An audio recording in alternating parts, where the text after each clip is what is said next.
The Durian Heat, bringing big ideas and critical opinions in Southeast Asia. Welcome back to Durian ASEAN. We are at the Durian Heat. We're talking about the issues in Southeast Asia. However, this time, we have been inviting a lot of speakers from Diversity, the event, which will be held the whole month of September. And this time we invited the comedian, but he's the comedian in Malaysia, representing the comedy industry. His name is Harith Iskandar. Let's say hello. Hi everyone. Thank you for joining us to the interview, the Diversity. And we are talking about the comedy segment here in Malaysia. So could you give us a short introduction about that department? Okay, well, I'm the curator of the Kuala Lumpur International Comedy Festival, short form KLIC Fest, KLIC Fest 2015. It's over 60 comedians, international comedians from 14 different countries. If you ask me to name the 14 different countries, I probably couldn't get all 14 correct. Over 8 days in 5 venues. So basically, I can safely say that this is definitely the biggest stand-up comedy festival in Malaysia and maybe even in Asia. Of course, we live in Malaysia. We live. You can't just say anything on stage in Malaysia. That's just the way it works. So, I needed to get comedians who could adapt, who could work their way around, and who could be funny while not ending up in jail. That's for sure. We've got comedians from the US, from Australia, from England, from Great Britain. We've got stand-up comedians from Hong Kong coming over to do stand-up comedy in Cantonese. We've got stand-up comedians from Indonesia coming to do in Bahasa Indonesia. We've got local stand-up comedians doing in English as well as Bahasa Malaysia. We've got stand-up comedians coming from India. We've got comedians coming from the Philippines. They're going to be doing it in English and Tagalog as well. Oh, that's there's from Malawi, from Vietnam, South Africa. We've got probably the best comedian from South Africa. It's all over the place, and they're all coming here. So it's crazy that in KL, between September 16th to 23rd, you know what's going to happen? Malaysians are going to come up to me on the 24th and go, "Hey, I heard you had some good comedians when, huh?" and I say, my God, you can't miss this. You cannot miss this. I think they love coming to Malaysia, actually, the ones who have come.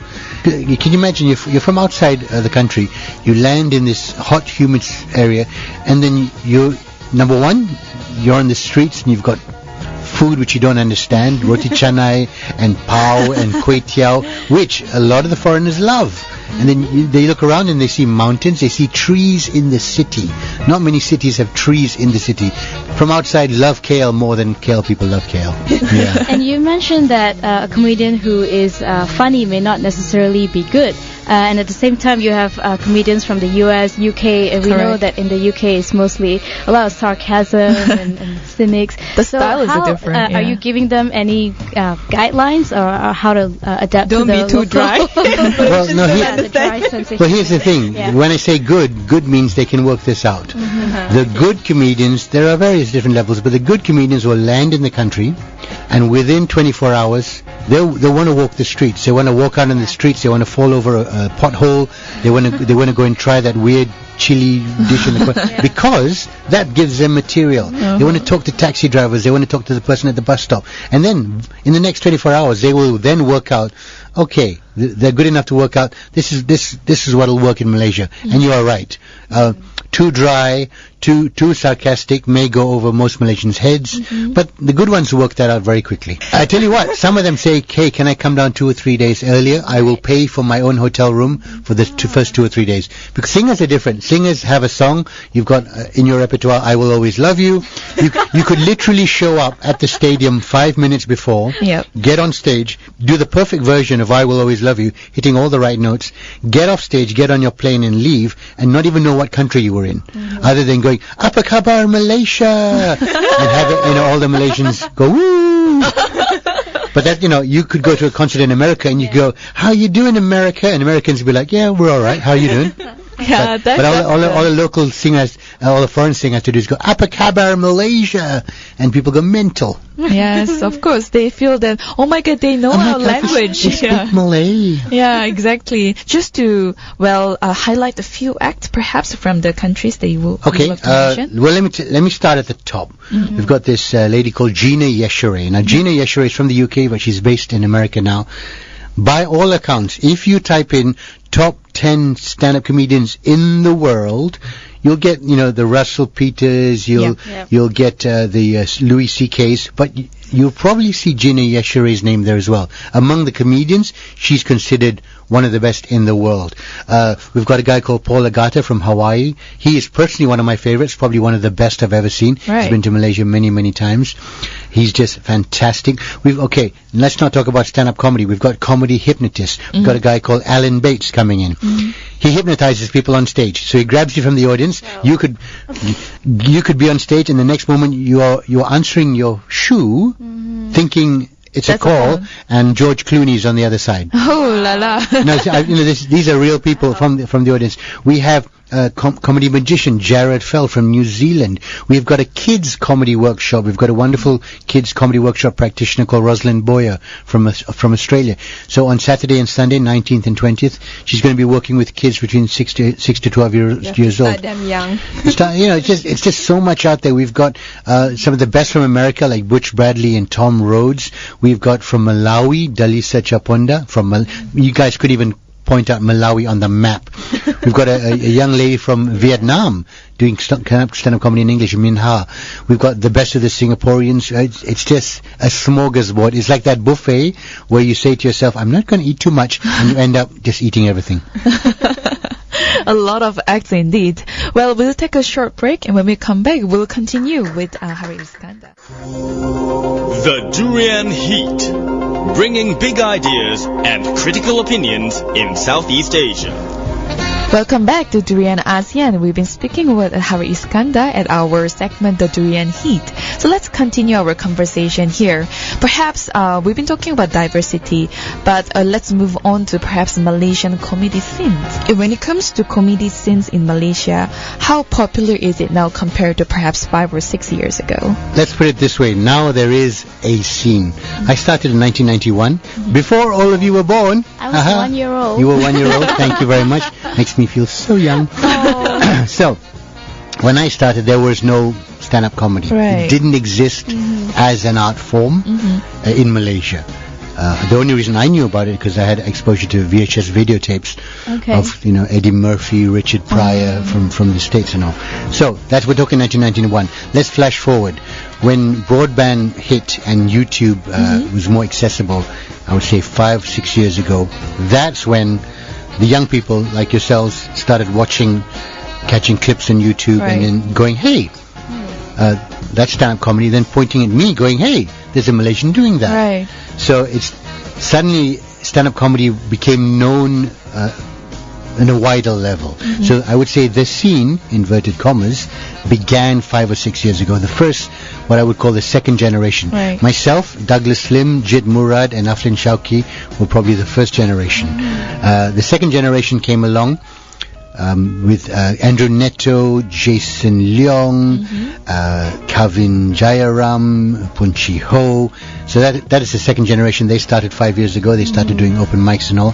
So right now, in the year 2015, we're still at the very, very, very early stages. This is the inklings. These are the young plants still growing, yet to spread their wings. And now the third generation is beginning to come up, the open micers, who will, in 5 years will be regular stand-up comedians. So there was no scene 5 years ago. There is a small scene right now. There are stand-up comedy clubs like the Crack House in Taman Tun. Once in a while, PGLA has a stand-up comedy night as well. So it's there, it's growing. But I tell you something, Kuala Lumpur, probably in the whole of Asia, is probably one of the best cities for it to grow in because, number one, most of our audience speak English and understand English to a certain level. You don't get that in Jakarta. You don't get that even in Hong Kong. In Thailand, definitely not. In Singapore, yes, maybe, but there's a lot more expats than there are Singaporeans in Singapore sometimes. So Kuala Lumpur is ripe. It's probably the best Asian centrified city to experience stand-up comedy. So in the past, how Malaysian amused themselves before you? Well, how do you amuse yourself? I amuse myself by watching VHS videotapes. Well, no. Well, there was sketch comedy. If you remember programs like in Living Color from back in the day, I did a program in the early 90s called Jangan Ketawa, which was a sketch comedy show that became the highest rated show of the time back in TV3 days, prior to Astro days. So there was always sketch comedy, stand-up comedy. Every time I performed stand-up comedy, I would say guaranteed 3/4 of the audience didn't even know what I was doing. Oh. Annual dinner. So you work for a company, you have an annual dinner, the chairman gives a speech, you have a singer, you have a dance group. Correct. And then suddenly this guy comes out on stage, he's got a microphone in his hand, and he's telling funny stories. So people who are not aware, do not know the art form, are sitting there going, what's he doing? He's telling funny stories. What is that? That's funny. It's like me walking into an abstract art exhibition. I can look at a picture of green lines, and everybody who understands abstract art goes, oh, I can see the metaphor and the allusion to life's, society's meanings. Correct. I'm looking at the green lines going, oh, green lines.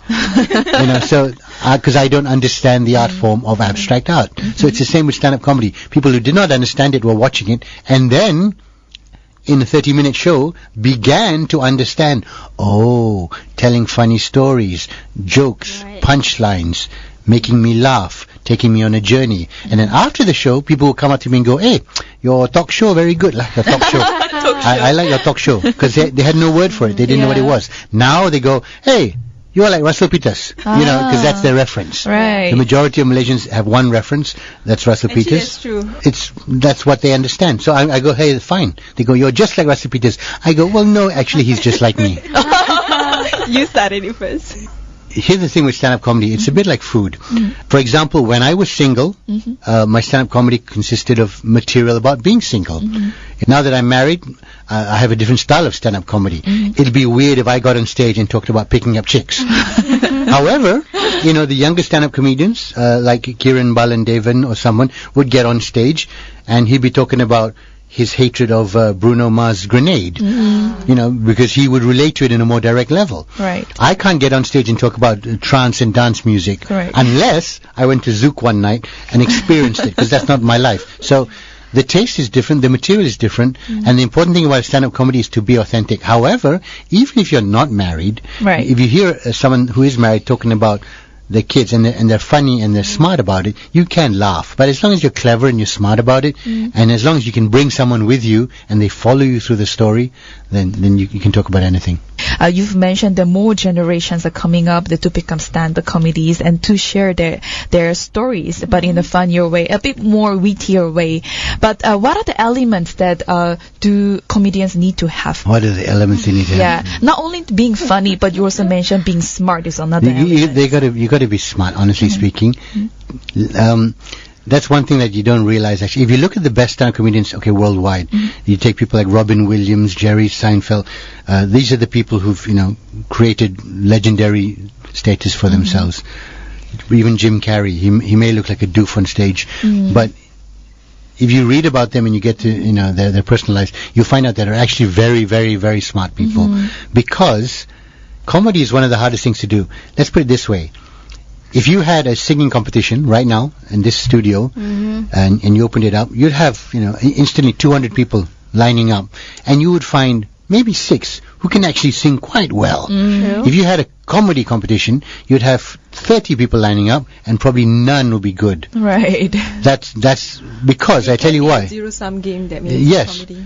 Because here, stand-up comedy, you cannot practice at home. Is it true that timing is really crucial? Well, timing is really crucial, but you can't teach timing. You can only experience it. You can learn it. You can teach pitch, like you can say to a singer A B C D E, and as long as they hit the right A B C D E, you can sing. But you cannot teach timing. You can't say to someone, okay, the joke is now. Because timing is different. Yeah. Today, with the 3 of you sitting here, timing is like this.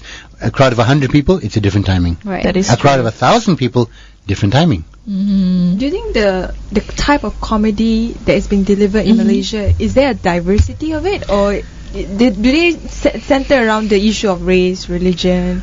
Let's put it this way. There are easy go-to gags, meaning there are some things which you can just say and people will laugh, whether it's funny or not. I would call this toilet humor. So sometimes people just laugh out of embarrassment. Whatever. So there are some easy ways to make people just laugh, but to me this is not It's not real. It's just a tactic.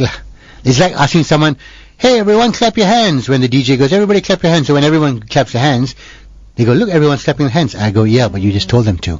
What's better is if they spontaneously broke out into applause or clapping hands without you having to tell them. That's where the smartness comes in. But if I tell an audience to laugh, they can laugh. Right. And there are certain things you can say that will make the audience laugh regardless of whether it's funny or not. Yeah, I think you're absolutely right. People may look at stand-up comedians and go like, what's so great about that? He's just standing up there telling jokes. But like you said, not everyone can do it. You don't get 200 people lining up. It's a lot of thinking in the process. Because it's not just thinking, it's a lot of failure along the way. Anyone who says, I could do that, I say to them, fine, great, do it. Get on stage, go to an open mic night, get on stage, work out 5 minutes of material. I guarantee you will fail your first time. And the skill or the bravery is where you fail and then you go, I need to try that again and find out how to do it. Right. So most people go, I failed. I don't want to do that anymore. Oh my God, that's embarrassing. I am not the funniest person I know. Everyone goes, Harith, Allah, you're funny, you're lucky lah. Of course you became a comedian. Amongst my friends, I have probably friends who are funnier than me. It's one thing having the natural talent. That's only half the job. The next half is how to make it work for you. And maybe we can talk about some female comedians as well. Yeah, I was about to go there. Yeah. Earlier you mentioned the 3 different generations. So what about the rise of female comedians? It started with Joanne Kampopo back in the day, 20 years ago. She started in Cabaret, a club called Boom Boom Room in KL. Which was, it was basically cabaret. By cabaret, I mean you had to be bawdy. You had a bunch of drunk people in front of you. You had to literally stick it all out there to get their attention. So her comedy is a certain style. The newer generation in Malaysia, I guess at the forefront would be someone like Charmaine Osman, who's just started a couple of years. From Singapore, close to our borders, is Cheryl Chana. We have a ladies' night, by the way, at the Kuala Lumpur International Comedy Festival from 16th of September to 23rd of September. Tickets available at www.ticketpro.com.my. Slip that in there.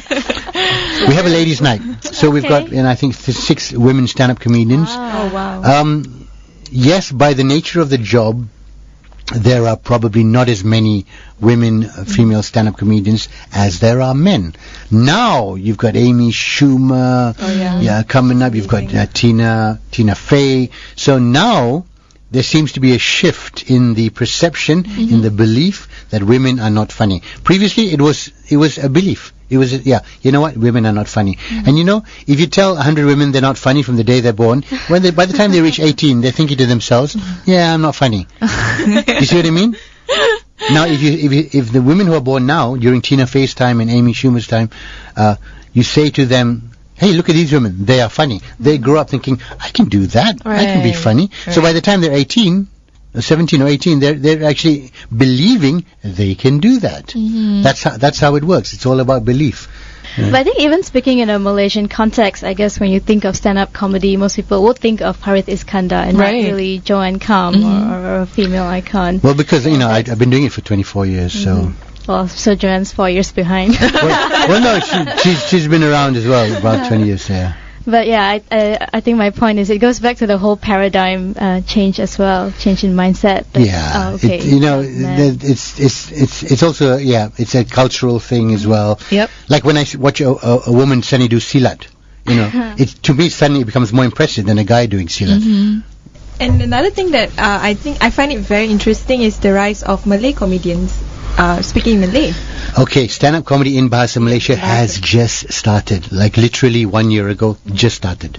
Prior to this, the Raja Lawak generation, the Maharaja Lawak mega generation was sketch comedy. You're talking about one guy, one microphone on stage, talking about his life. Literally, it is so new, it's just started. And now there is a program on Astro called Comediri, which is about Malay stand-up comedy. And it's hosted by me.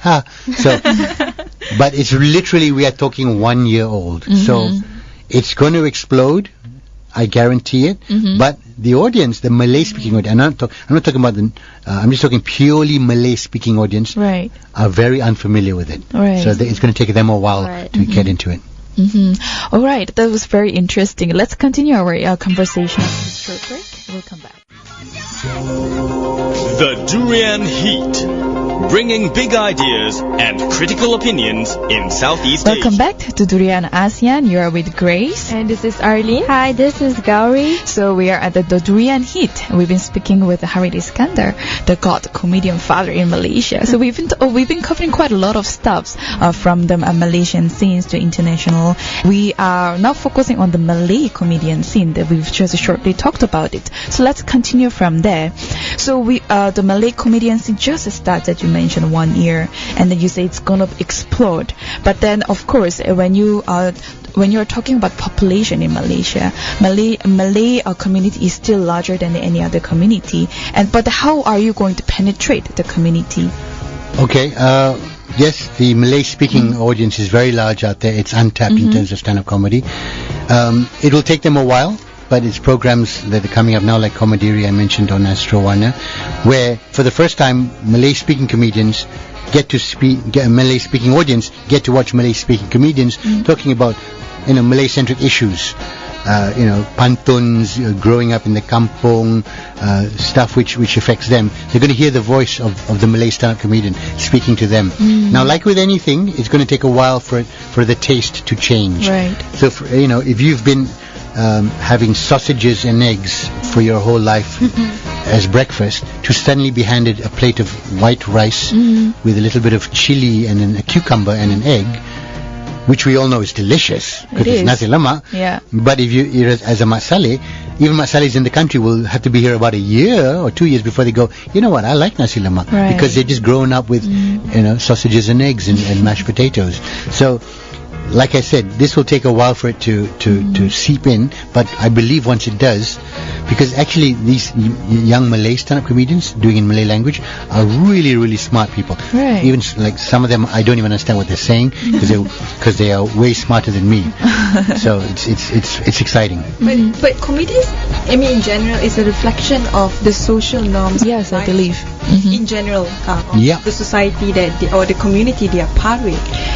Do they center more around like the rural lifestyle? Each one is different, because if they're going to be being authentic and talking about themselves, it very much depends on where they came from. The ones I have heard, and they're all featured in, by the way, they're all featured in the KLIC Fest as well, the KL Comedy International Comedy Festival, under the show called Stand Up Comedy. So they're all featured there as well. There's one guy who's a lawyer. There's another guy who studied as an actuarist. Then there are dispatch riders. So it comes from the home realm.